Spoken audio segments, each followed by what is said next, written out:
Seal అది like seal కూడా ఎలా అంటే based on the made up of the steatite, next మడ్తో, నెక్స్ట్ బ్రాంజ్తో తయారండి సీల్స్ కూడా.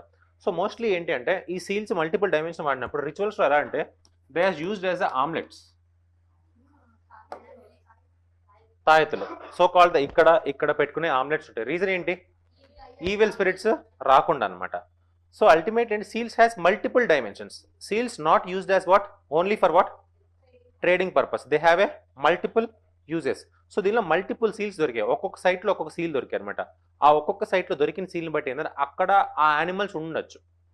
ఫర్ ఎగ్జాంపుల్ రైనో ఒకప్పుడు ఇటు సైడ్ ఉంది, మీరు ఒకవేళ చూసుంటే కూడా రైనో ఇటు సైడ్ ఉంది. But rhino extinct, 1 horn rhinoceros ఒకప్పుడు ఉండేది, ఇటు సైడ్ ఉండేది. యూనికార్న్, ఆ యూనికార్నే కొంచెం వాడు మ్యానిపులేట్ 1 హార్న్ రైనోసరస్ ఇటు ఉండేది. బట్ ఇప్పుడు చూసుకుంటే ఎక్కడ ఉంది 1 హార్న్ రైనోసరస్ ఇండియాలో? కాజిరంగా. అంటే ఓన్లీ అస్సాంలో రిస్ట్రిక్ట్ అయింది. ఇఫ్ యూ సీ హియర్ అస్సాంలో రిస్ట్రిక్ట్ అయింది, ఇంకెక్కడైనా ఉందా ఇండియా మొత్తం మీద? లేదు. అంటే